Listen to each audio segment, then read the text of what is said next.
Hello everybody, we created a brand new playlist on the Piston Pounder channel entitled What's Inside This Aircraft Gauge, or something to that effect. I'm not quite sure yet, something like that. Anywho, the purpose of this playlist is twofold.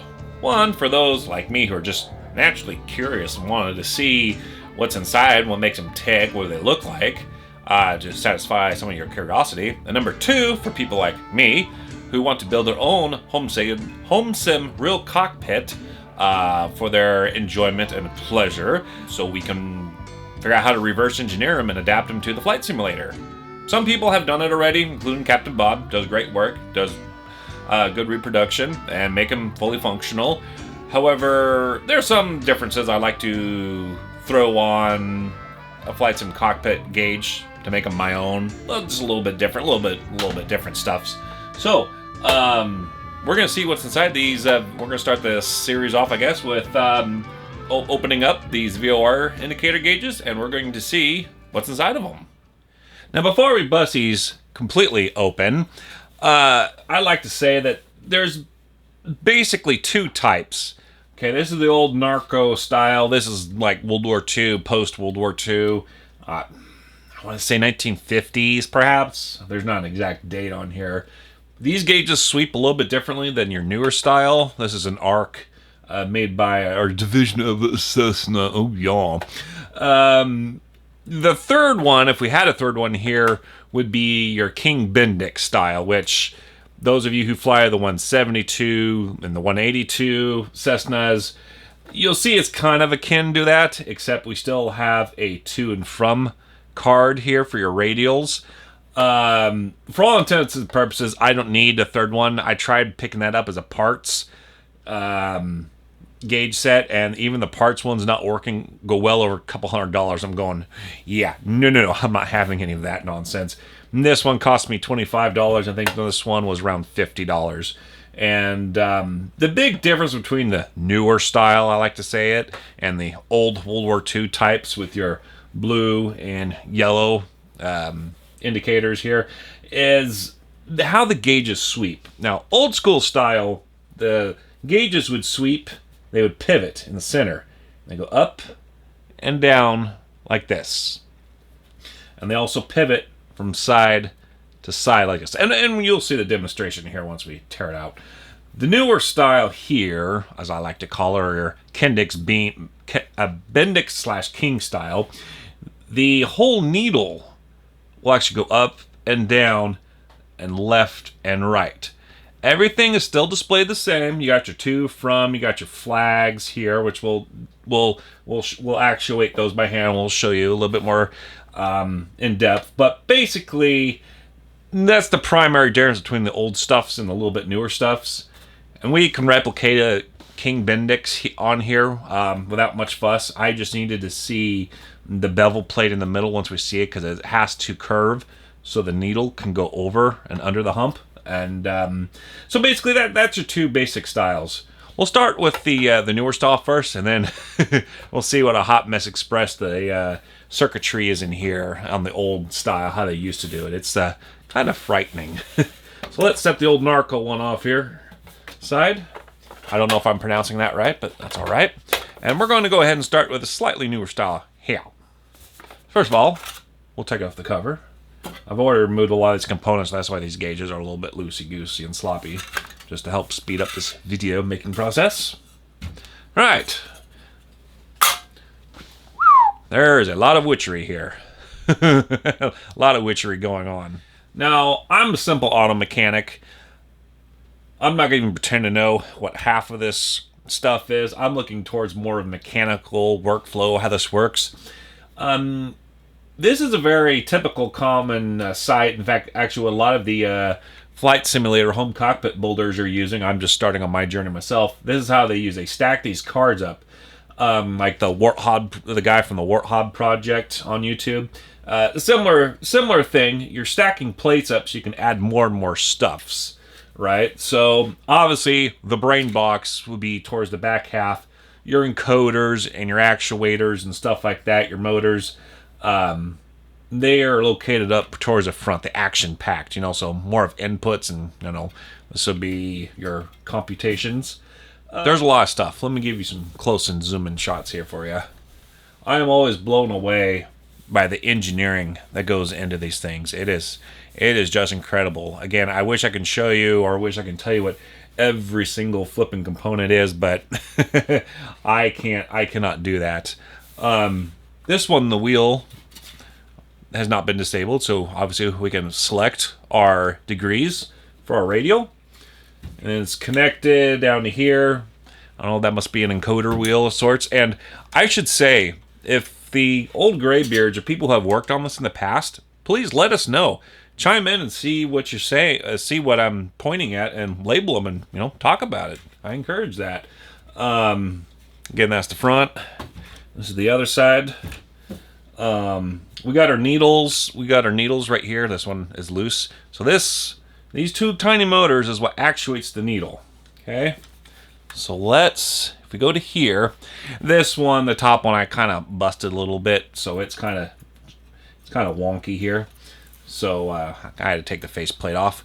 But if we actuate the needle on this side, there's up and there's down. Okay, that's basically how the newer style, quote unquote newer style, what I call the newer style, actuates. This one does the same thing, but like I said, I had to tear apart the gauge earlier, and I kind of bent it up a little bit. Right there is the motor for the top needle. Very delicate stuff. Now, obviously, if I was repairing this, I would have taken a lot more precision on reverse engineering and dismantling the thing. We'll take this plate off here in a second, but I mean, the intricacies. When you're dealing with, aerodynamics and, space and aviation stuff, it's amazing the detail that goes into one of these things. I mean, look how tiny that motor is. I'll zoom in here for you guys. That is just so tiny, and you got a little counterweight back here for the needle. I mean, you can see how big it is. I mean, this thing is the biggest size of my fingernail for, diameter. It's just so tiny. Kudos to people who actually work on the stuff to recertify it, to put it back in the actual real aviation service, because my fat sausage fingers could not repair any of this. I'm not going to bother to tear apart the whole computer stack, but we do have all these cards here, and they're all soldered in to another main board down here that connects all of these boards up together, so they are all talking. Okay, well, that was fun. Let's go see if we can pull the head unit off here, and we can play with these flags and see this a little bit more up close. Talk about small. Look how small these Allen screws are for this headpiece. It's pretty crazy. Pretty crazy. Now, I don't remember how... Oh, yes, that's right. I remember how this thing got torn apart in the first place. Okay. So, there we go. Okay, so this is where our flags are. I cannot figure out how to disconnect this very easily. So with our selector card for our radial degree select, if you will, all it is just a basically card that goes around, and believe it or not, there's teeth in there. Let me zoom in for you guys. All right, there you go. So the card has the teeth on them, very minute teeth. If I was to recreate this 100%, I'd have to get a resin printer. It's so dainty, and even then, I don't think I could do it. So we'll have to change the gear size up a little bit. But those teeth, you see right there, okay, they get attached or driven by that gear, that brass gear right there on your knob. Come on, camera. Focus, man. I can't have nice things. That sprocket right there is what drives this card round and round and round. Okay? Now for those of you curious, this card here is not too dissimilar from these guys. Again, if you're looking for inspiration on how to build your own, this is your Colesman window, and it also has ever so tiny gears, a little brass gear on here, and then you simply rotate it. I bought this so I can do a a scanning on my flatbed so I can actually accurately reproduce one, an authentic one to boot. It would be somewhat similar here to this card right here. Again, I'm just showing you these parts so in case you wanted to build your own, you can get inspiration. We'll come back to the VOR in a second. This is for your directional compass, right? Your gyro compass. Similar concept, except for in this, you've got two nylon idlers, one here, one here. The gear would be your third idler in here, and that's how this card would stay center. And as you simply rotate it, it's connected to your card. So if you guys are wanting some inspiration, there's another way to engineer your card segment of your, whatever you're building, your VOR gauge, your ADF, if you're really kicking it old school, or, directional compass. I'll show these in future videos too, so if you see them again, you can see you've already seen them. Yay! Anywho, what we can do now is we can actually remove this plate, and we can show you the flags that are behind here, and we can actuate them. In fact, actually, we can actuate them right now. So obviously your GS will be your glide slope flag. Okay, that means the glide slope is inactive or there's something funky going on in the back 40. Same with the nav flag right here. Obviously the flags are up. You got a bit of a problem, right? So the actuator motor for here is right here, and you just simply give it a little nice slide and go bling. Hey, look, everything's all fat, dumb, and happy now. Same with your glide slope. We have an actuator motor here, and if we gently pull up, okay, there it is, and the flag goes away. So if everything was hunky-dory, things should be looking simpler like this. Yeah, there we go. That's how the flags operate. Same motor as what's driven by the needle up here. These ever so tiny motors. Your to and from flag. Okay. So obviously you're going to the station, or you're going from the station. Okay. Pretty simple stuff. Obviously you're gonna have to engineer it, so it's gonna be a little complex. And when I build my own, you guys will see me create replicate of this, either same flavor or slightly different flavor. The newer style, as I quote this, we'll build that as well as the old school one for like the DC3 project, hopefully someday. You guys stay tuned for that project, but we're going to start with the beaver building here because that's going to be the easiest. It's going to be probably the cheapest because it's a simpler cockpit. So now we can take this faceplate off. And this is what I wanted to reproduce. You see we have a bevel here. It's kind of hard to measure these bevels without having the real thing, because as the gauge sweeps up and down, it has to conform to the curvature of this plate, faceplate. So as you can see, the needles are actually swept in the same curvature. Well, $50 for this set of gauges. You know, it's a one-time purchase, and unfortunately VOR is going away. There's plenty of them out there, so I don't feel bad buying one and using it as a parts rig and reverse engineering it. A lot of these gauges are sold for parts use only. It's only a one-time purchase, and I'll be able to reproduce this over and over again. Be it this style or slightly different style, I have the curve, so I can easily reproduce that, measure it out, and be none the wiser. And then, of course, this here is just your flags. And of course, here's your flag, to and from, and of course your navigation flag, or your nav flag, on, off, and of course your glide slope. Which, if I can actuate it, is right there. There we go. So anyways, take a look how small those arms are. I mean, these arms that actuate this are so tiny. You can barely see it right there. Look how small that is. It's just incredible how small. Thank goodness I don't repair these, because I would go bankrupt or get kicked out of the office so quickly, or the workstations.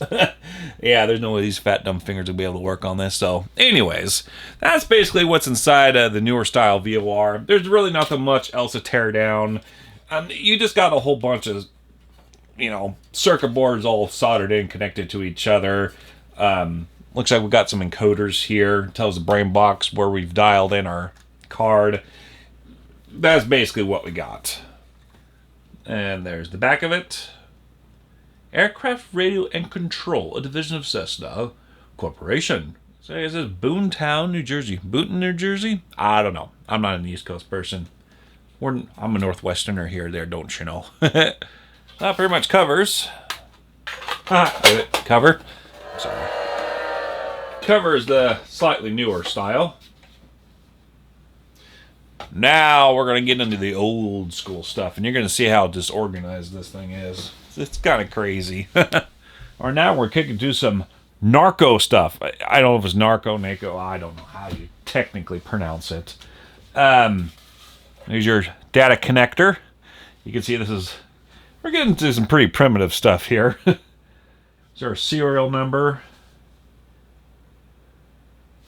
The weight. It should always tell you the weight. So this is 2.95 pounds. And yeah. National Aeronautical Corporation, Fort Washington, Pennsylvania, USA. You won't find that printed much anymore, unfortunately. We do have a stamping here. Internally wired for high-level Omni signal. See installation manual for details. Yeah, well, I don't have one of those, so... Anyways. Right then, so we can disassemble this particular model in a couple of different ways. Go ahead and take off... Well, let me pull the gauge set out first, actually, because this one's actually independent. Once you unplug it... There is our gauge set. Okay, we'll come to that more here in a minute. This in here, excuse you, it's a little bit more disorganized. Oh no, this is some good stuff. So here's our back. Of course, the gauge set would be in the front. This is not as well as organized, is it, as versus the other newer style, is it? Now, mind you, you're talking post-World War II here, so just post. So it's not going to be exactly... it's going to be vintage. It's vintage. We have one huge main circuit board here. And the rest of the switch gear looks like it's in the side of this V here that's cradled. So what they did is they basically straddled the case. So what they do is that's basically the case edge right here that you can see. And they straddled a board, stuck it at a 45-degree angle to get the most width so you can get the biggest board in there to stuff all the stuff in there. It's... I mean, it worked at the time. It worked. Kind of crazy how they designed this. And they designed this with slide rulers, too. They really didn't have computers back then to figure all this out. There's our gauge, our Omni signal lever. If we want to do a low or a high signal level, we just adjust our jumpers in here. Of course, when you're doing this, be careful where you're touching because some of these could be live capacitors still, and they will knock you in the butt. So... be extremely careful handling these things if you so choose to. I don't recommend it. But a lot of switchgear. A lot of shenanigans going on with this. I mean, imagine trying to repair one of these things. Where do you even flip and start? So when your gauge comes back and it costs you a couple $1,000s to rebuild, now you know why. These guys go on in here. I mean, I don't know if this is rebuildable. I don't know if this is more of old school parts. I don't know what actually... Obviously, there's no such thing as computer chips back then. I don't know what that big honking thing is. I don't know if that's part of the brain box or if that's a transformer or... I'm not quite certain what that is. Again, if the old gray beards or the guys who are well-versed in electronics, do let us know. I would assume those look like standard capacitor, or not standard, but those look like capacitor types, but again, I'm not sure on a lot of the stuff. This stuff is so archaic, it ages me by a significant amount. And over here, so we got a resistor sensor. I mean, those are points. Those are most definitely points. So contacts of some sort. I don't want to say resistor blocks. It looks kind of like a relay block, I guess. For someone who comes from the automotive industry, looking at all of these individual contacts, it almost looks like a multi-level relay system. But again, I'm not 100% sure. Guys, please correct me if I'm wrong. Put your thoughts in the comments down below as far as what a lot of the switch gear is. If you guys want to do even more in-depth close-ups, we can do that perhaps in another video. Not pertaining to this subject matter. But, yeah, there you go. There's your data port. So all your... There's no central... If you were to describe where the central nervous system was, perhaps it'd be this main board, but even then I'm not sure. There's just... it's kind of crazy. It's kind of how I would build something that's loosey-goosey all over the board. So that's basically the brain box on an old Narco style VOR gauge. Now we'll get into the head unit here itself, where all the eye candy is. Pull this off here. This is just simply a piece of glass, and this is your OBS selector. If you push it, you can test your 0 or 180. So how your radial selector knob works is... Oh, let's see. I had it torn apart because I had to disassemble it. You got a little micro gear that goes in here. So now you see you got a little sprocket in there. Your little gear set. Okay. That drives this ring gear right here. Okay, so you just, well, you have to take the gear out, slip it in there, then put the gear back in. That's why the gear is out. But that nylon gear is what drives this ring gear right here. You take your ring gear and you can move it all about, and that changes your to and from radial selector. Okay, pretty basic, pretty easy. Again, this faceplate's in very good condition. So when I go to copy this, I'll probably end up scanning it into the computer. So I got a good master copy. I'll scan it with, I got a photo scanner printer, like doing negatives because you do film photography a lot more. And I'll be able to reproduce this very accurately. As far as the flags go, we could, I didn't want to disassemble this bit any further. So we can actuate the flags in here because all the motors are in here. And again, I call this the older school style because instead of the needles going up and down, left and right, like you saw previously, these needles pivot off of one point, right? Go left and right, not up and down, okay? So this is the older school style. So you can go like this. So if you do this, you're way off and you need to correct yourself. Remember, chase the needles. I'm not a flight instructor. Anyways. A little disclaimer there for the lawyers. Anyhooser. And your flags here, again, there's motors back here. It is extremely hard to get in here and show you guys because I can't even see what the deal is. So, with this one obviously off, but we got to and we got from. Okay, so instead of cute little arrows pointing where we are, we simply have a to and from. Letters on there, or words to tell us where we're at. And then this guy up here, I believe it's just an on-off. Yes. So if your navi's working, then we're good.